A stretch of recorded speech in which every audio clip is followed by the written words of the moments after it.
Después de haber celebrado en la Navidad la manifestación del Salvador a los pobres, los pastores, en la noche del nacimiento, la manifestación a todos los pueblos de la tierra en la Epifanía, hoy con el bautismo de Jesús, celebramos la manifestación a Israel, concluyendo con esta fiesta el tiempo de Navidad. El bautismo de Jesús en el Jordán es el acto de presentación pública de Jesús en medio de Israel. Es su primer evento público delante del pueblo. Jesús, el Mesías, el ungido del Señor, es el Salvador de Israel. Pero es el Hijo de Dios que ha venido a salvar al mundo. A partir del bautismo en el Jordán, como escuchamos hoy en la segunda lectura de los Hechos de los Apóstoles, Jesús pasó haciendo el bien, curando y liberando a todos los oprimidos por el diablo. A partir del bautismo en el Jordán, Jesús dio inicio a su ministerio.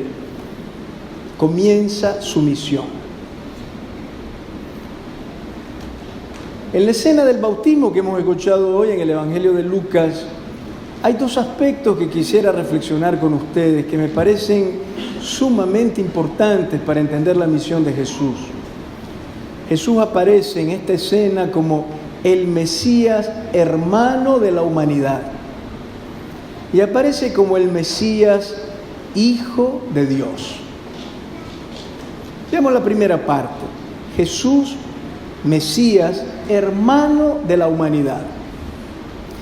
Lo primero que llama la atención en la escena del bautismo de Jesús es que el Señor, que no necesita un bautismo para el perdón de los pecados, pues Él no tiene pecado, se pone en fila en medio de todos los hombres y mujeres que están confesando sus pecados en el río Jordán para ser bautizados por Juan. Así va a ocurrir también al final de su vida en la cruz, cuando Jesús muere también en medio de dos malhechores. Jesús hace su primera aparición pública en medio de la humanidad, en medio de los pecadores, y termina su misión en la cruz también en medio de dos pecadores. Jesús no quiso morir solo, muere también al lado de la humanidad pecadora. No olvidemos que a Él le decían amigo de pecadores, porque siempre fue cercano a la humanidad caída.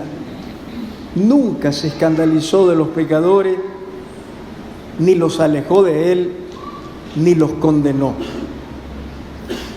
Entonces Jesús inicia su misión, como hemos escuchado en el Evangelio, cuando toda la gente se está bautizando y Él se mete también ahí, en medio, en la fila, para ser bautizado por Juan. Inicia su misión en el abajamiento, vaciándose de sí mismo, rebajándose, sin presentar ninguna prerrogativa divina, sin buscar ningún privilegio ni ventaja sobre los demás. No se coloca ni por encima de los demás, ni se queda lejano de los demás. El Mesías no está ni por encima de la gente, ni fuera de la gente. No vive nunca por encima de la gente, porque no quiere sentirse superior a nadie, con poder para dominar y someter. Pero tampoco quiere vivir a distancia, lejano de los demás, pues no quiere ser indiferente a la vida de la gente y tampoco quiere juzgar ni condenar a nadie. Aparece hoy en el Evangelio solidario con esta gente, hombre como todos los demás, mezclado con esa muchedumbre anónima que está en el Jordán, en fila, entre aquellos hombres y mujeres, sin ninguna voluntad de distinguirse de los pecadores. Aparece como uno del pueblo, con el pueblo y en medio del pueblo. Es muy bella la frase del Papa Francisco en el Evangelii Gaudium cuando nos invita a redescubrir el gozo de ser pueblo. Jesús fue el primero que gozó con ser pueblo. El término pueblo indica aquí ciertamente esa gente común que está en el Jordán, pero también ese pueblo nuevo que Dios está reuniendo para ser su pueblo eterno, el pueblo de la nueva y eterna alianza. Jesús comienza así su vida pública, no con una predicación, no con un milagro, no con una aparición que pueda sorprender y maravillar a los presentes, sino con un gesto humano de cercanía y de humildad, de sumisión a Dios y de solidaridad total con sus hermanos y hermanas, los hombres y mujeres del mundo. Y así fue su vida.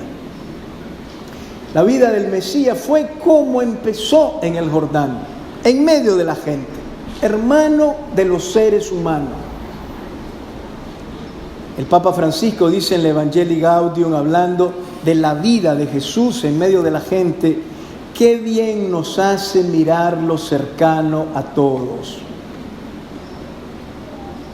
Si hablaba con alguien, miraba sus ojos con una profunda atención amorosa, como cuando encontró a aquel hombre rico, y dice el Evangelio que Jesús lo miró con cariño.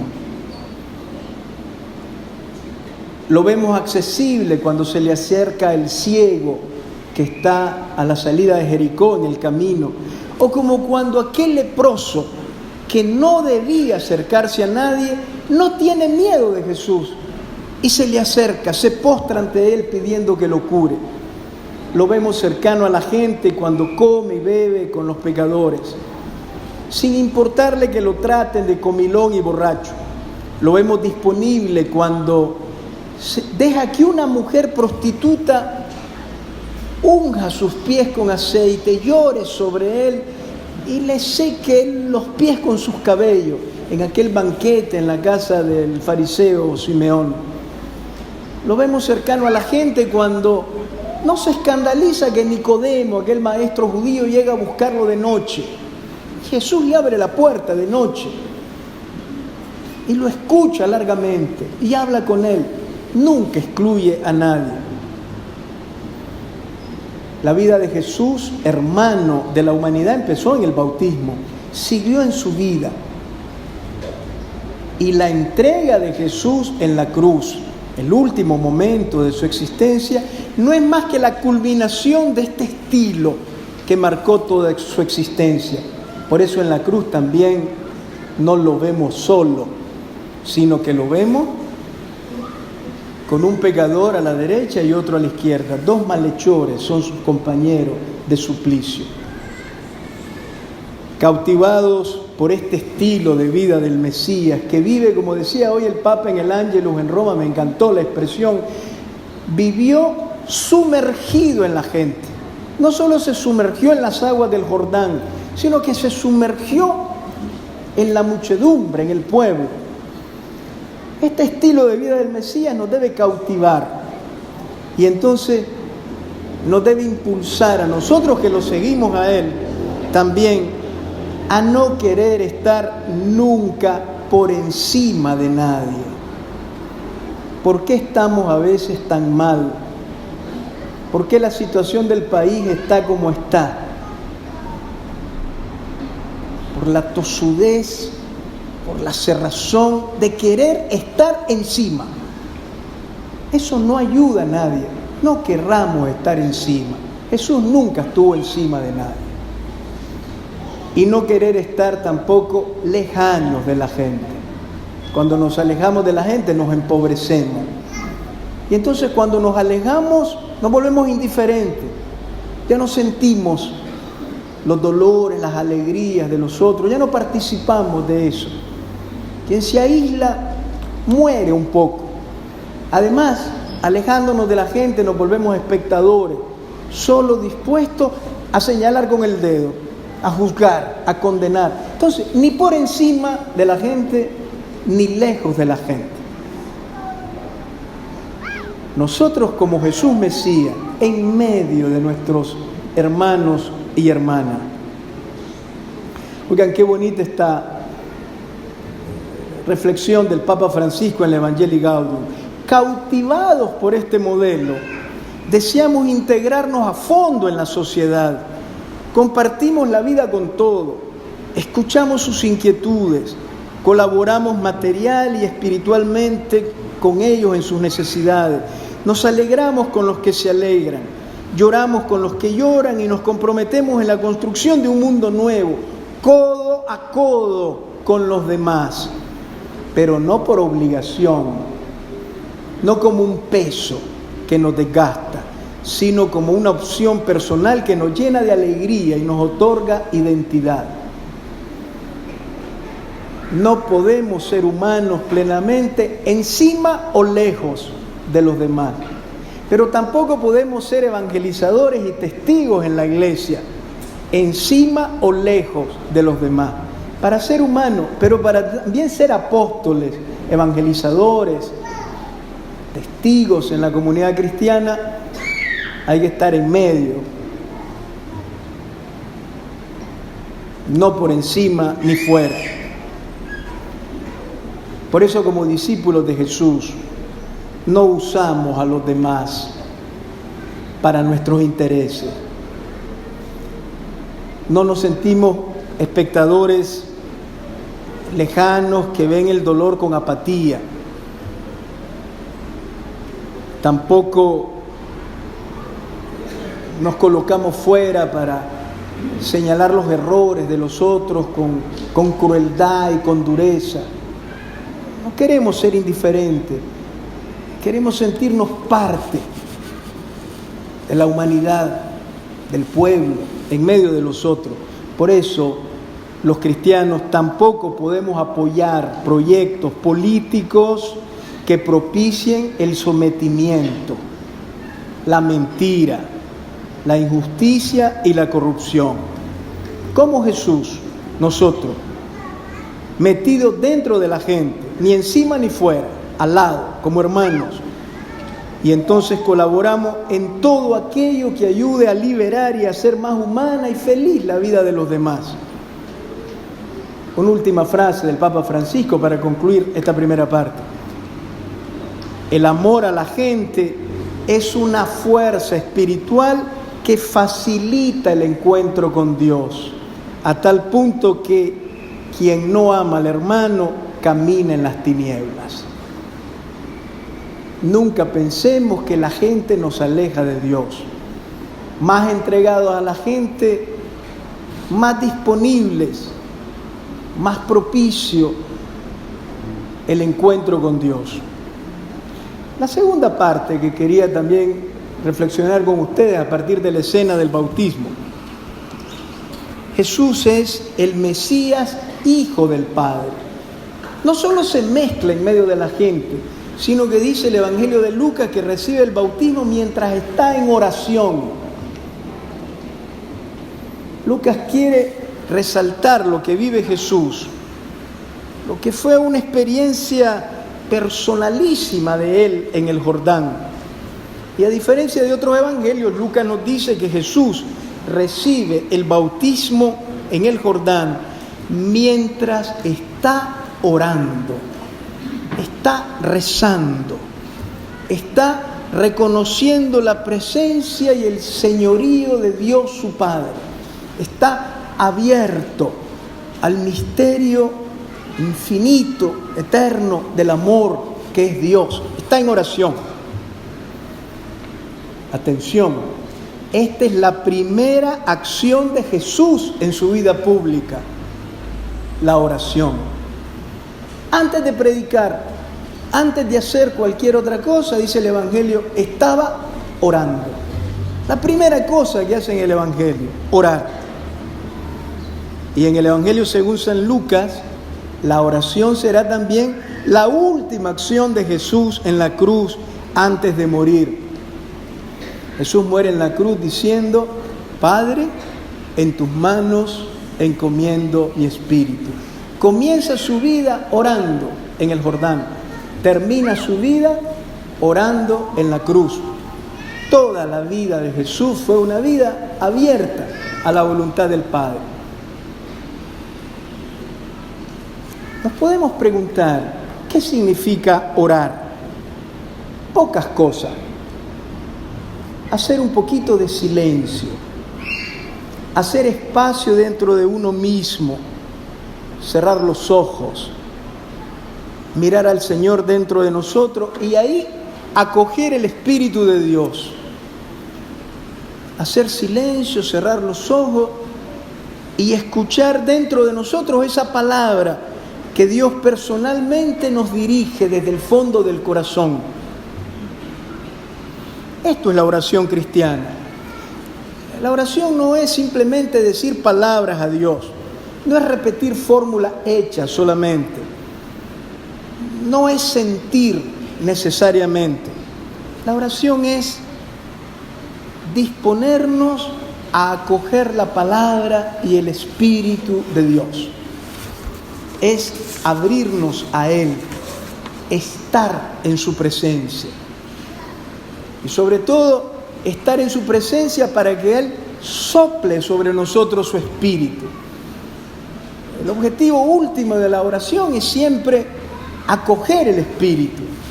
Fíjense qué curioso, lo que le sucedió a Jesús en el Jordán fue lo que le sucedió a la primera comunidad de los discípulos después de la resurrección, cuando dicen los Hechos de los Apóstoles que estaban en oración, estaban haciendo espacio al Espíritu y al final reciben el don.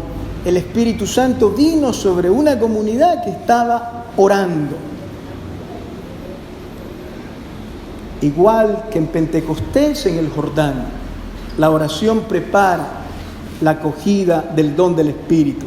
Por eso Jesús en el Evangelio de Lucas, hablando de la oración, y para asegurarnos que siempre nuestra oración es escuchada por Dios, dice: si ustedes que son malos saben dar cosas buenas a sus hijos, ¿cuánto más su Padre del cielo dará el Espíritu Santo a los que se lo pidan? La oración cristiana es invocación del Espíritu y cumplimiento del don del Espíritu. En la oración se pide el Espíritu, nos abrimos al Espíritu de Dios y recibimos el Espíritu de Dios. Se hace presente el don de lo alto. Es como respirar la oración. El Espíritu es como el aire que viene del corazón de Dios y nos renueva por dentro, nos limpia y nos hace vivir. Dice el texto del Evangelio de hoy que cuando Jesús estaba orando mientras lo bautizaban, se abrieron los cielos, se rasgaron. Esto ocurre siempre que oramos. Cuando oramos siempre los cielos se abren, el corazón de Dios se abre para este descenso, para esta bajada de Dios en el Espíritu y con el Espíritu al corazón. Siempre que oramos, el Espíritu viene sobre nosotros como una sombra protectora, como una luz que ilumina, como un viento que empuja, como vida que renueva. Pero no solamente viene el Espíritu cuando oramos. Dice el texto de hoy que Jesús también escucha una voz. La otra característica de la oración es que cuando oramos, escuchamos la voz de Dios. Y Jesús en el Jordán orando, escucha esa palabra personalísima que Dios le dirige. Tú eres mi Hijo. Esta es la identidad de Jesús, se la da Dios. Él es el Hijo de Dios.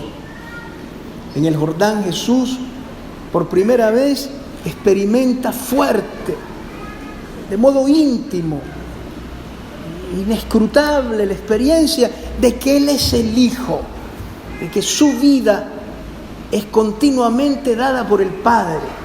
En Él el Padre se manifestará al mundo.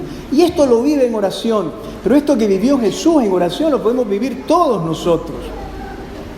También nosotros cuando oramos debemos estar atentos a lo que Dios nos dice. Hijo mío, hija mía, te estoy mirando, y soy feliz de verte. Si cada mañana pudiéramos imaginar de nuevo esta escena, el cielo que se abre sobre cada uno como un abrazo, como un soplo de vida, como un calor que nos llega desde el corazón del Padre, que nos dice con ternura, pero con fuerza: mi amor, mi gozo, eso eres tú para mí. En la oración estamos llamados a escuchar estas palabras de cariño del Padre. Tú eres toda mi alegría, yo me gozo de que existas, tú eres todo mi amor. Si rezáramos y recibiéramos el Espíritu y escucháramos estas palabras del Padre, como Jesús en el Jordán, todos viviríamos mucho más serenos, con menos miedo, seríamos más humanos y más alegres. Si cada mañana, al orar, sintiéramos que verdaderamente el cielo se abre y que Dios nos mira con amor y nos descubrimos bajo esa mirada tierna del Padre, estaríamos seguros de que nuestra vida está a salvo en sus manos. Nos sentiríamos realmente valiosos, preciosos hijos e hijas de Dios, llamados a vivir su misma vida divina, hijos e hijas de Dios que llevan dentro de sí la fuerza y la luz de su infinito amor. Amén.